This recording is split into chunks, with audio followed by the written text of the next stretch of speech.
नमस्कार, मैं हूं अमरदीप और आप देख रहे हैं कोशी आलोक न्यूज। आज पूर्णिया के लाइन बाजार में हम मौजूद हैं। लाइन बाजार जैसा मेडिकल हब माना जाता है, वहां पर मौजूद हैं और आज हम जिस क्लिनिक में मौजूद हैं वो क्लिनिक है कैप्टन जीके सिंह और उसी परिसर में आज मौजूद हैं और आपको मुखातिब कराने जा रहे हैं हम प्रियंका सिंह, जो स्त्री रोग विशेषज्ञ हैं, प्रसव रोग विशेषज्ञ हैं। आज हम उनसे मुखातिब कराएंगे और जानकारी लेंगे उन्होंने इस कैंपस में जो ये क्लिनिक खोला है, ओटी खोला है, इससे पूर्णिया वासियों को, कोसी वासियों को क्या फ़ायदा मिल सकता है। सबसे पहले आपका हार्दिक स्वागत है कोशी आलोक में। आपने जो ये ओटी जो यहाँ पर खोला है, ऐसे में कोसी वासियों को क्या फ़ायदा हो? सबसे पहले तो धन्यवाद। मैं हूँ डॉक्टर प्रियंका सिंह, स्त्री एवं प्रसूति रोग विशेषज्ञ, मुस्कान हार्ट एंड मैटरनिटी हॉस्पिटल, जो कि डॉक्टर कैप्टन जीके सिंह के कैंपस में ही है। और हमने ओटी खोला है और इससे कोशीवासियों को संपूर्ण प्रसव एवं गायनी रोग के उपचार के लिए मदद मिलेगी। और हमारे पास ओटी एकदम वेल इक्विप्ड है, एनेस्थीसिया वर्क स्टेशन है, जिससे कि कोई भी हाई रिस्क केस, मतलब जो मरीज़ बिल्कुल ही सीरियस हैं, उनके केसेस हो सकते हैं।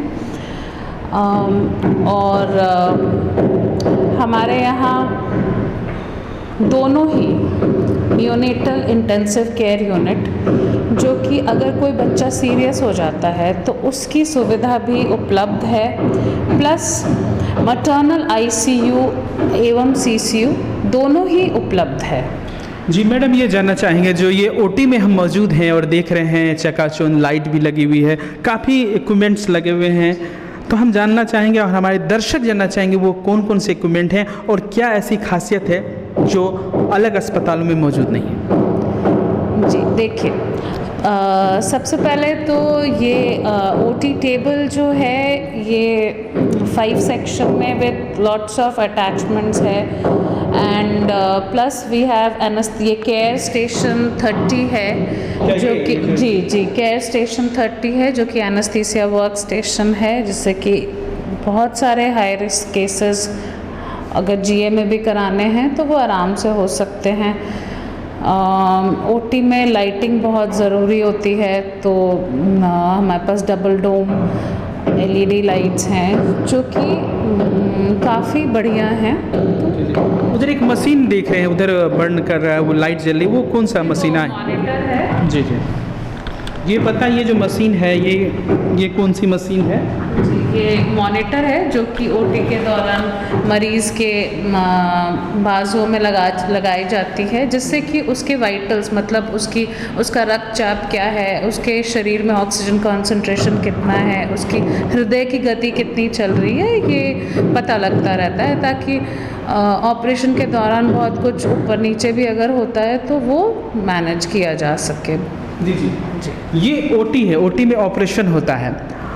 जो प्रसव पीड़ा कराने यहाँ पर आती हैं उनका ऑपरेशन होगा। जी, दोनों ही सुविधा अब उपलब्ध है हमारे पास। नॉर्मल डिलीवरी, जो कि नॉर्मल प्रसव है, वो भी कराया जाता है। हाई रिस्क केसेस जो सीरियस हैं उनका भी, और कोशिश यही रहती है कि नॉर्मल डिलीवरी, जो कि बिल्कुल ही सहज और सामान्य तरीके की है, वो हो।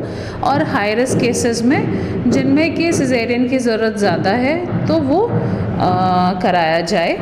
और साथ में प्रसव से रिलेटेड जो गर्भवती महिलाएं हैं उनका संपूर्ण जांच, चिकित्सा सब कुछ उपलब्ध है। प्लस जो गायनी की प्रॉब्लम है, मतलब श्वेत प्रदर है, ल्यूकोरिया है,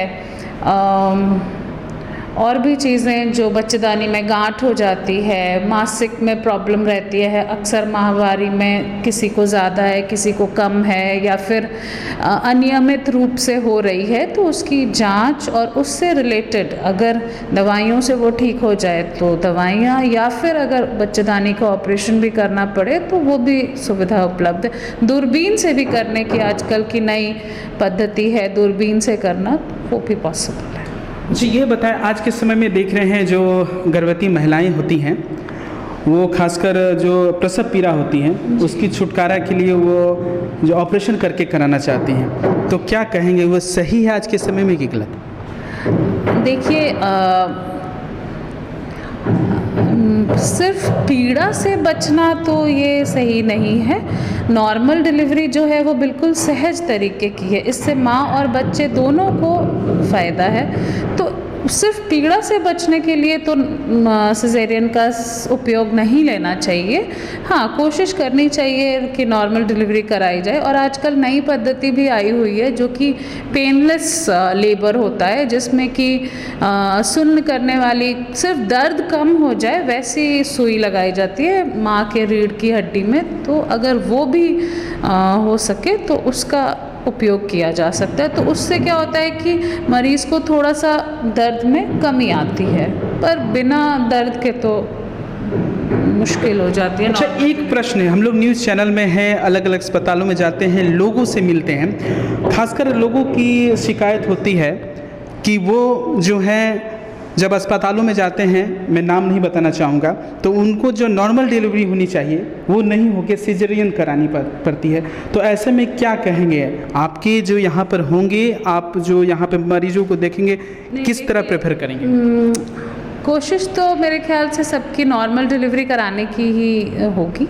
और अगर कुछ ऐसी प्रॉब्लम आती है कि नॉर्मल डिलीवरी नहीं पॉसिबल है तो सिजेरियन कराना पड़ेगा। क्योंकि देखिए, बहुत मुश्किलों से आजकल इनफर्टिलिटी, मतलब निसंतान रोगी ज़्यादा हो गए हैं। तो जो भी, और शादियां भी थोड़ी लेट से होती हैं, तो जो भी 1 या 2 बच्चे लोगों को हो पाते हैं तो बड़े कीमती होते हैं, बहुत प्रेशियस होते हैं। तो उसमें जनरली रिस्क नहीं लिया जाता है। तो कोशिश तो रहती रहेगी हमारी कि नॉर्मल डिलीवरी आगे कराई जाए, और अगर उसमें कोई भी परेशानी आए तो सिजेरियन करें। अंततः हम एक स्वस्थ बच्चा और एक स्वस्थ माँ फैमिली को देना चाहेंगे। चलिए, इस अस्पताल में क्या क्या और भी सुविधाएं, जो बच्चे जन्म लेंगे अगर उनको कोई प्रॉब्लम होती है तो अस्पताल में क्या क्या सुविधाएं? जी, इमीडिएटली अगर बच्चा जन्म लेता है और उसे कुछ भी इंटेंसिव केयर यूनिट की ज़रूरत होती है, मतलब बच्चा सीरियस हो रहा है, उसको सांस लेने में तकलीफ़ आ रही है, तो उसके लिए हमारे पास नियोनेटल इंटेंसिव केयर यूनिट, जिसको निक्कू कहते हैं, वो उपलब्ध है। वो बिल्कुल इसके अगली मंजिल पे ही नीचे ही है। तो वो उसकी सुविधा बच्चा ले सकता है। साथ में कई बार माँ की भी हालत गंभीर हो जाती है, तो उसके लिए हमारे पास इसी एक ही छत के नीचे CCU एवं ICU है। और भी देख रहे हैं इस चैम्बर में, इस रूम में बहुत सारे और भी इक्विपमेंट्स हैं, हम चाहेंगे हमारे दर्शकों को आप दिखाएं और क्या क्या इक्विपमेंट्स हैं। देखा, OT टेबल है जी, वो एनेस्थीसिया वर्क स्टेशन है, उधर ऊपर OT लाइट्स हैं, इधर क्रैश कार्ट है, ये अगर कोई मरीज़ सिक हो जाता है तो उसके लिए। और इधर भी देख रहे हैं चैम्बर जी, हमारे पास ये एरिया स्टरलाइजेशन रूम है, जिसमें कि जो ऑटोक्लेव हमारे पास 2 हैं, जो कि कोई भी इंस्ट्रूमेंट को, ड्रेप्स को स्टरलाइज करने के लिए मशीन है। ये एक स्टरलाइज़र है, छोटे इंस्ट्रूमेंट्स वगैरह को स्टरलाइज करने के लिए। तो स्टरलाइजेशन एवं साफ़ सफाई दोनों पे खासा ध्यान है हमारा, क्योंकि अल्टीमेटली इसी से इन्फेक्शन कम होता है, और इन्फेक्शन कम रहेगा तो मरीज़ ज़्यादा अच्छे से रिकवर करेगा। ऐसे भी आप जो सेवा दे रही हैं कटिहार मेडिकल कॉलेज में दे रही हैं। जी बिल्कुल। आप और आपके पति SK सिंह हैं जो हृदय रोग विशेषज्ञ हैं, तो अब जो आप यहाँ पे सेवा देंगे, किस और देख रहे हैं, कैसे यहाँ पे लोग आएंगे, कैसे और अच्छी सुविधाएं मिलेंगी? जी, अभी तो हम कटिहार मेडिकल कॉलेज को भी सुविधा दे रहे हैं, और मेरे husband doctor Shiladitya Kumar Singh, doctor SK Singh हृदय रोग विशेषज्ञ हैं। तो इसी जगह पे, इसी OT में टेम्पररी पेसमेकर या परमानेंट पेसमेकर दोनों ही की सुविधा उपलब्ध है।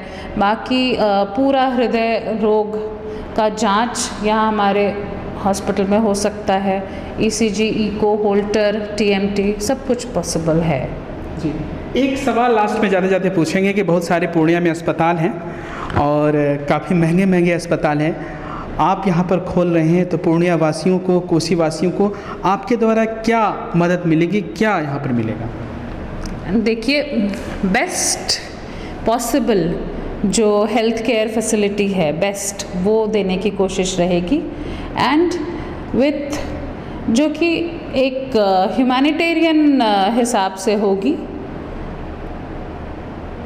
नहीं, जैसे कि बहुत सारे अस्पतालों में काफ़ी महंगे चार्ज हैं, एक नॉमिनल चार्ज होना चाहिए जिससे आम लोगों को भी फ़ायदा हो सके। बिल्कुल बिल्कुल, हमारे चार्जेस बहुत ज़्यादा हैवी नहीं होने वाले हैं जी, नॉमिनल, बट मतलब गरीब लोग भी फ़ायदा उठा सकते हैं। गरीब लोग भी फ़ायदा उठा पाएंगे जी, डेफिनेटली। तो ये प्रियंका सिंह थी जो तमाम जानकारियाँ आपको दे रही थी और बता रही थी कि गरीब लोग भी यहाँ पर फ़ायदा उठा सकते हैं। बड़े बड़े अस्पताल हैं जिनके पास पैसे नहीं हैं, लेकिन यहाँ पर आकर वो तमाम सुविधा कम पैसे में उठा सकते हैं। तब तक बने रहिए, देखते रहिए कोशी आलोक। कैमरामैन सुमित के साथ अमरदीप, कोशी आलोक न्यूज़, पूर्णिया।